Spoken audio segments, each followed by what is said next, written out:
지금 그 나오고 있는 여러 가지 것들이 있어요. 일단은 갑질 피해자가 2013년 이후에만 33명이다. 이런 것도 있었고 저번에 우리 야수님의 욕이 정말 찰졌어요. 제가 방송 같이 하면서 그렇게 쌍욕을 하는 거 처음 봤거든요. 제가 삐처리 안 했어요 일부러. 그리고 너무 시원해가지고. 다음에 박찬주를 전역 안 시키고 군 검찰이 수사하는 방안도 검토하겠다. 이런 이야기도 나오고 있고요. 지금 국민들을 빡치게 하는 거는 박찬주 부인이죠. 소환되면서 이렇게 말했어요. 아들 같은 마음으로 대해줬는데 상처줘서 미안하다. 아들 같은 마음으로 그냥 뭐. 우리 엄마는 나한테 그렇게 안 했었는데 희한하네요. 아들 같은 마음으로. 거기서 나온 아들하고 손녀 네. 같아서 찔려봤다는 손녀하고 같은 거죠. 네. 자 그러면은 마차님. 네. 지금 언론에 보도된 갑질 유형을 한번 쭉 한번 리스트 한번 해보세요. 그 지난번에 한번 언급됐던 거 외에 더 추가적으로 아주 신박한 것들이 많이 신박한가요? 네. 신박한 거는 여기서 신박하다는 건 신기하다는 뜻의 그 인터넷 용어죠. 신기하고 대박. 아, 신기하고 대박. 박사령관의 부인 전모 씨는 공관병에게 한 달에 5번씩 냉장고 물품을 모두 꺼낸 뒤 정리하는 작업을 시켰습니다. 아, 냉장고 9대라면 10대인가 그랬다면서요. 네. 왜 냉장고 그렇게 많아야 될까? 그 애니멀 호더라는 게 있어요. 네. 그거랑 비슷하게 이걸 뭐 푸드 호더? 호더가 뭐예요? 자기가 다 케어를 할 수 없는 고양이나 강아지를 작은 집에서 막 20마리, 30마리씩 막 키우는 사람들. 그 저장강박증의 네. 아니면 그런 쓰레기 못 버리고 예, 막 예, 다 예. 쟁여두는 사람들 그런 것처럼 음식을 버리지 못하고 예. 다 이렇게 보관. 아. 그래서 냉장고가 9대, 10대가 되는데 그 냉장고는 가정용 냉장고가 아니라고 하죠. 그분 성공하셨네요. 대부분 그런 사연은 세상에 이런 일이 나오잖아요. 맞아요. 동물 농장 뭐 이런데. 근데 이런 식으로 드러나네. 근데 이야기 들어보니까 거기에 고기가 가득했다고. 고기, 뭐 과일, 뭐 냉동식품, 뭐 가리지 않고 다 있었어요. 그런 게 이제 사실은 김영란법 위반 뇌물일 가능성도 있어요. 예, 예. 정말 많죠.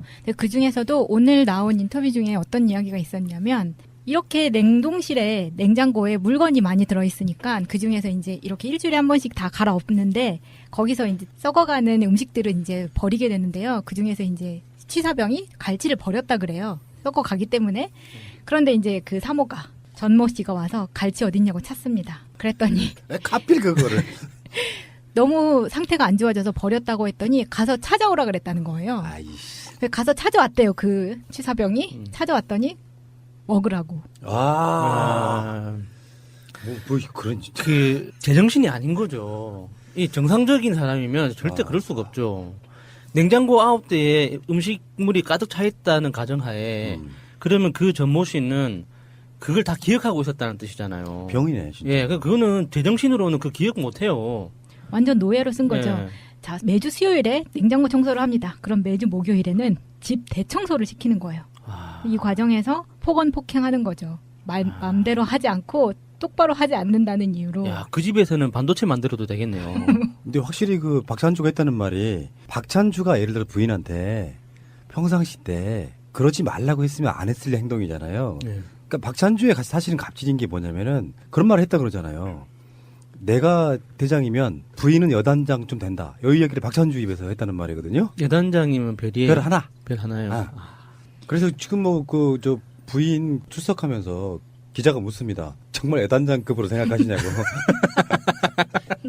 그리고 경계병에게 매일 오전 5시에 텃밭에 나가서 박사령관 가족이 먹을 수 있는 작물을 수확하게 했다고 해요. 새벽같이. 새벽에요? 군인들 6시 기상이거든요. 중간에 무슨 예. 경계 근무도 쓰긴 하지만 그러면 그것도 이거 가혹행위죠. 그렇지. 예. 잠을 못 자게 하고.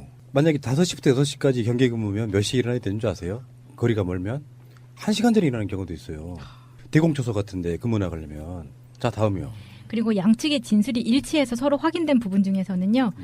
이전에 나왔던 이제 손목시계 타입의 호출 벨 누르는 거.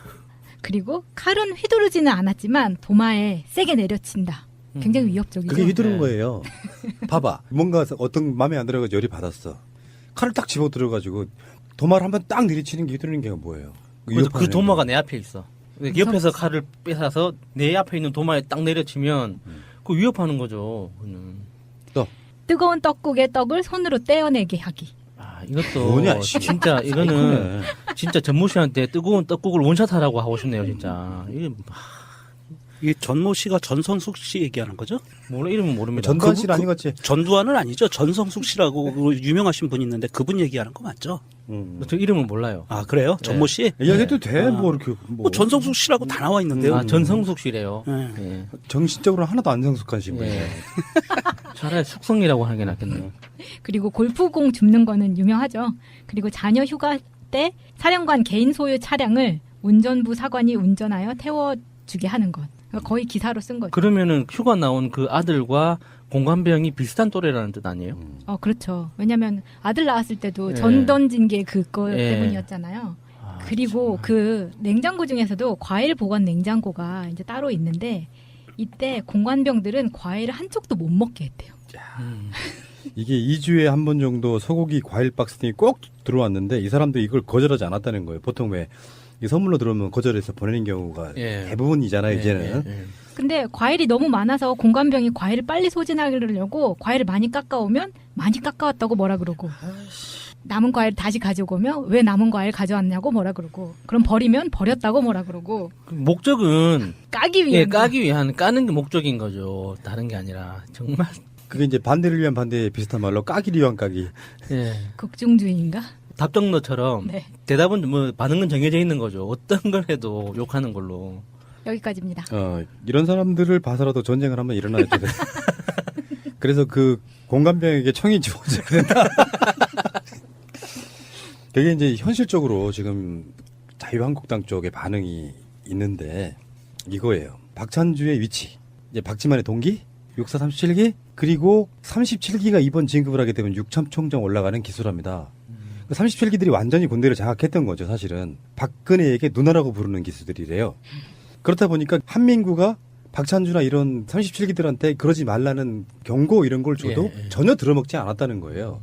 더군다나 요즘에 그런 얘기 나오잖아. 독사파. 김관진이 다녀와서 유명해졌다는 독일 육군사관학교 유학파. 그러니까 그런 식으로 우리의 검사들이 출세 코스가 있는 것처럼 그 출세 코스를 쭉 거쳐온 그들 나름대로는 완전히 권력의 백까지 있는. 그러니까 사실은 민간리에 가까운 한민구 같은 국방부 장관이 얼마나 무섭겠어요. 예. 그대로 경고해봐야 아이 됐고 권력을 누군가가 주어지면 그 권력 자체를 굉장히 겸손하게 써야 이게 진짜 권력이 되는데 그냥 빽 믿고 계속 그렇게 습관적으로 해왔던 것처럼 보입니다. 그러니까 군의 문민 통제라는 게 정말 절실하게 필요하다고 느끼는 게 군대를 회사에 비유하면 이런 거죠. 직원이 60만 명인데 임원은 다 한 대학 동문들인 거예요. 그리고 일반 그 사원은 절대 임원으로 승진을 못 해요. 그래서 임원이 되는 코스는 정해져 있는 거예요. 정해진 대학을 나오면 임원까지 쭉 보장돼 있는 거예요. 그런 상태로 수십 년이 흐른 거죠. 신기한 게 문재인 대통령은 역시 하늘이 덮고 있다. 딱 적절한 시기에 지금 특히 육군이 우리나라에서 가장 비중이 크지 않습니까? 네. 쪽수도 많고 예. 여기를 개혁해야 되는데 이런 식의 사건이 적절하게 터져주는 거야. 신기하게도 군 인사에 굉장히 밀접하게 그 연관이 돼 있는 부분이거든요. 예. 그 육사 37기가 육군 참모총장 할 때가 됐는데 마침 그런 식으로 37기라고 해서 다 진급하진 않았을 거 아니에요. 어떤 사람이 진급했겠어요? 박지만이랑 가까운 사람들이 진급했을 거 아니에요. 네. 그러니까 그 라인이 그대로 살아 있는 건데 이번에 확실하게 뭔가가 좀 달라질 수 있는 군 개혁의 신호탄. 요거를 박찬주가 쏴줬다 셀프로. 근데 이 사람을 징계를 하려면 징계위원회를 열어야 되는데 선임 장교 3명으로 구성을 해야 되는데요. 이 박 대장의 선임 장교가 합참의장과 육군 참모총장 2명밖에 없다는 거예요. 그래서 이 3명이 되는 거죠. 군에서 징계위원회는 자기보다 상관인 3명인데 이 사람이 넘버 3니까 3명이 구성이 안 되고요. 넘버 2명밖에 안 되니까 징계위원회를 열 수가 없어요. 징계위원회 자체를. 요 법적인 문제가 좀 심각한 부분이고요. 그리고 자기가 자가적으로 전역을 한다고 했잖아요. 그렇게 되면 연금을 모두 가져가게 되는 거죠. 네. 아무런 뭐 징계를 받지 않고 그냥 자기가 전역하는 게 되는 거니까. 그래서 그 국방부에서는 지금 그 전역 신청서 낸 것을 지금 보류 반려시키고 지금 수사 중인데 민간 검찰에 넘어가기 전에 군 검찰에서 먼저 수사를 하겠다고 하는데 사실 전역이 며칠 안 남았어요. 전역이 며칠 안 남은 상황인데 이 부분에서 좀 주의 깊게 봐야 될 부분이 과연 국방부나 군 검찰이 특히 국방부 측에서 군 검찰은 어차피 국방부 소속이니까 이러한 지나간 세월들의 그 국방 비리와 그 다음에 정치 군인들에 대한 개혁 의지가 있는지는 이번 그 박찬주 대장의 수사 결과를 좀 보면 어느 정도 윤곽이 나올 것 같고요. 그게 미흡하다고 했을 때는 전역하고 바로 민간 검찰이 수사를 하게 될 것 같고요. 수사관들이 뭐 영장도 없이 가서 제2작전사령부잖아요. 네. 2군 대장인 거예요. 예, 그러니까 예, 예. 서열로만 따져도 넘버 3 정도 되는 네. 사람이니까 현실적으로 아까 우리 박근혜 감옥에서 증인 세우기 힘든 것처럼 예. 눈치 보고 있었던 부분이 있어서 어떻게 될지 모르겠습니다만 어쨌건 간에 잘못된 권력에 대한 인식 갖고 있는 사람들이 권력을 잡은 이런 모습 보여준다는 걸 단적으로 보여준 거라고 봅니다. 대통령이 빽인데 뭐 누나! 라고 부르는 아유. 그래서 이번에 문재인 대통령이 이에 대해서 이야기를 했어요. 공관병 갑질에 대해서는 굉장히 좀 유감이다. 갑질 문화 뿌리 뽑자라고 이야기하면서 이 문제에 대해서 어떠한 특정 인사, 요 대장 얘기하는 거죠. 특정한 인사를 징계하는 수준의 미봉책에서 그쳐서는 안 된다. 이걸 법과 제도적으로 이것을 방지할 수 있는 방안을 마련해야 된다라는 지시를 내렸어요. 그래서 이 국방부에서는 아마 송영무 국방부 장관도 몸소 그거를 실천을 하기는 했지만 이런 그 공관병 갑질 문화는 완전히 이번 기회에 없어질 것 같고요. 그리고 기존에 이러한 사소한 것부터 심각한 인권 유린까지 비리를 저지르고 잘못을 저질렀던 그 정치군인들은 이번 기회에 다들 스스로 옷 벗고 나가든지 아니면 그게 싫으면 처벌을 받는 택해야 될 것 같아요. 처벌을 받아야죠. 그리고 여기 임태훈 그 군인권센터 소장이 트위터에 올려주신 그 사진 중에 유명한 사진 있잖아요. 그 취임 예배 중 기도하는 그 부부 사진. 이게 알고 보면은 이 갑질 논란들 중에 가장 심각한 것 중에 하나가 그 종교 관련된 거래요. 전도한다는 명목하에 교회 갔다 오면 뭐 초코파이 하나 더 건져주고 하는 이런 거 있지 않습니까? 이런 것들도 수시로 이루어졌다고 하네요. 그 종교가 불교인 공관병을 교회를 끌고 왔다 그러죠. 그 홍준표가 그랬어요. 좌파 단체가 군 장성을 내쫓았다. 이런 식으로 또 프레임 만들고 있습니다. 에이씨. 그게 먹혀야 프레임이죠. 문제는 일부한테는 먹힌다는 사실. 그 모든 것이 이쪽에서 하면은 싫은 사람들한테는 먹혀요. 정말 골 때립니다. 홍준표 군대 갔다 왔나 모르겠다. 방이었을걸요. 아마. 아우 방위를 갖고 걸고 들어가세요? 아이고, 듣는 죄송합니다. 방위 기분 나쁘게. 죄송합니다. 예. 전혀 걸고 넘어가거나 폄하할 생각은 없었습니다. 그냥 사람들이 군대 이야기가 나오면 저 사람은 군대 갔다 왔나? 이렇게 바라보는 시각이 있잖아요. 그래서 한번 말씀드려본 거예요. 방위에 대한 차별을 개선하라. 방위 굉장히 좋아합니다. 실제로 북한이 못 내린 이유가 그 방위들이 도시락이었다고 하잖아요. 네. 도시락이 그 전파 방해를 한다고. 아니, 그 아니요. 도시락이 뭐가 들었는지 몰라서. 네. 그게 출근할 때 분명히 출퇴근에 들고 다니는데 이게 무슨 무기인지 몰랐고 유사시에는 방위병들을 적 후방 깊숙한 곳에 침투해서 도시락을 흔들면 전파 방해가 일어나서 레이더가 교란된다는. 방위는 전쟁이 일어나서 포로로 잡혀서 적의 군량미를 축내는 그런 그래서 박사령관 가족이 먹을 수 있는 작물을 수확하게 했다고 해요. 새벽같이. 새벽에요? 군인들 6시 기상이거든요. 중간에 무슨 예. 경계 근무도 쓰긴 하지만 그러면 그것도 이거 가혹행위죠. 그렇지. 예. 잠을 못 자게 하고. 만약에 5시부터 6시까지 경계 근무면 몇 시에 일어나야 되는 줄 아세요? 거리가 멀면 1시간 전에 일어나는 경우도 있어요. 대공초소 같은데 근무 나가려면. 자, 다음이요. 그리고 양측의 진술이 일치해서 서로 확인된 부분 중에서는요. 이전에 나왔던 이제 손목시계 타입의 호출 벨 누르는 거. 그리고 칼은 휘두르지는 않았지만 도마에 세게 내려친다. 굉장히 위협적이죠. 그게 휘두른 네. 거예요. 봐봐. 뭔가 어떤 마음에 안 들어가지고 열이 받았어. 칼을 딱 집어 들어가지고 도마를 한번 딱 내리치는 게 휘두르는 게 뭐예요? 그 도마가 내 앞에 있어. 옆에서 칼을 뺏어서 내 앞에 있는 도마에 딱 내려치면 그 위협하는 거죠. 그는. 뜨거운 떡국에 떡을 손으로 떼어내게 하기. 이것도 뭐냐, 진짜 이거는 진짜 전모 씨한테 뜨거운 떡국을 원샷하라고 하고 싶네요, 진짜. 이게 전모 씨가 전성숙 씨 얘기하는 거죠? 몰라 이름은 모릅니다. 전두환 씨는 아니겠지. 전두환은 아니죠. 전성숙 씨라고 그 유명하신 분 있는데 그분 얘기하는 거 맞죠? 저 이름은 몰라요. 아 그래요? 전모 씨? 거예요. 아이씨. 그래서 가서 찾아왔대요. 그 취사병이 찾아왔더니 먹으라고. 뭐 그런 그 제정신이 아닌 거죠. 이 정상적인 사람이면 절대 그럴 수가 없죠.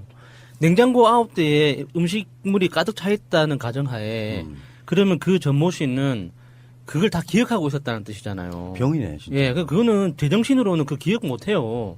완전 노예로 쓴 거죠. 예. 자, 매주 수요일에 냉장고 청소를 합니다. 그럼 매주 목요일에는 집 대청소를 시키는 거예요.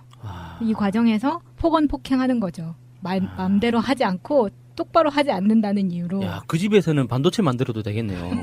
근데 확실히 박찬주가 했다는 말이 박찬주가 예를 들어 부인한테 평상시 때 그러지 말라고 했으면 안 했을 행동이잖아요. 네. 그러니까 박찬주의 사실은 갑질인 게 뭐냐면은 그런 말을 했다 그러잖아요.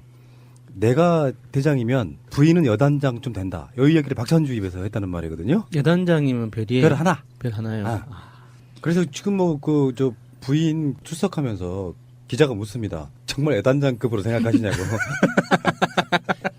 그리고 경계병에게 매일 오전 5시에 텃밭에 나가 이야기해도 돼. 아. 뭐 이렇게 뭐 전성숙 씨라고 다 나와 있는데요. 아, 전성숙 씨래요. 네. 예. 정신적으로 하나도 안 성숙하신 분이에요. 예. 차라리 숙성이라고 하는 게 낫겠네요. 그리고 골프공 줍는 거는 유명하죠. 그리고 자녀 휴가 때 사령관 개인 소유 차량을 운전부 사관이 운전하여 태워주게 하는 것. 그러니까 거의 기사로 쓴 거죠. 그러면은 휴가 나온 그 아들과 공관병이 비슷한 또래라는 뜻 아니에요? 그렇죠. 왜냐면 아들 낳았을 때도 예. 전 던진 게 그거 예. 때문이었잖아요. 아, 그리고 그 냉장고 중에서도 과일 보관 냉장고가 이제 따로 있는데 이때 공관병들은 과일을 한 쪽도 못 먹게 했대요. 이게 2주에 한 번 정도 소고기 과일 박스팅이 꼭 들어왔는데 이 사람도 이걸 거절하지 않았다는 거예요. 보통 왜 이 선물로 들어오면 거절해서 보내는 경우가 예. 대부분이잖아요. 이제는. 예.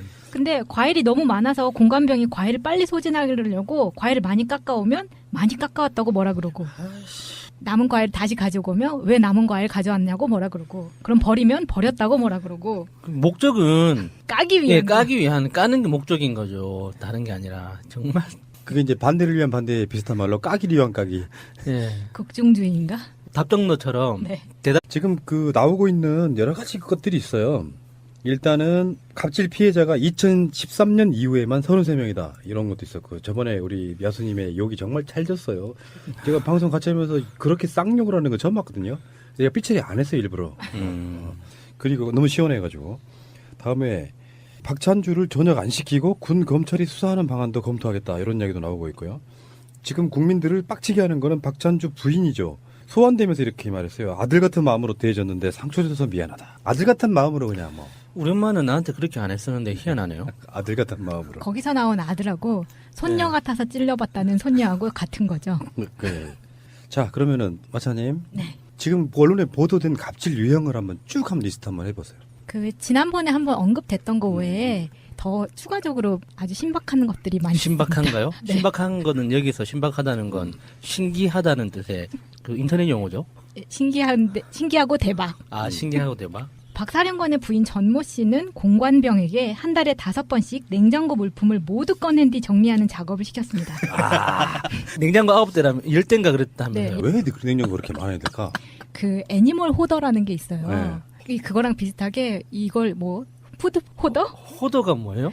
자기가 다 케어를 할 수 없는 고양이나 강아지를 작은 집에서 막 20마리, 30마리씩 막 아. 키우는 사람들. 그 저장강박증 네. 예, 아니면 그런 쓰레기 못 버리고 예, 막 예, 다 예. 쟁여두는 사람들 그런 것처럼 아. 음식을 버리지 못하고 예. 다 이렇게 보관. 아. 그래서 냉장고가 9대, 10대가 되는데 그 냉장고는 가정용 냉장고가 아니라고 그분은 하죠. 성공하셨네요. 대부분 그런 사연은 세상에 이런 일이 나오잖아요. 맞아요.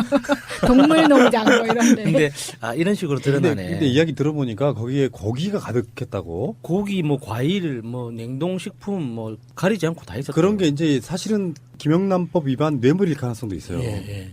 정말 많죠. 근데 그 중에서도 오늘 나온 인터뷰 중에 어떤 이야기가 있었냐면 이렇게 냉동실에 냉장고에 물건이 많이 들어있으니까 그 중에서 이제 이렇게 일주일에 한 번씩 다 갈아엎는데 거기서 이제 썩어가는 음식들을 이제 버리게 되는데요. 그 중에서 이제 취사병이 갈치를 버렸다 그래요. 썩어가기 때문에. 그런데 이제 그 사모가 전모 씨가 와서 갈치 어딨냐고 찾습니다. 그랬더니 왜 하필 그거를. 너무 상태가 안 좋아져서 버렸다고 했더니 가서 찾아오라 그랬다는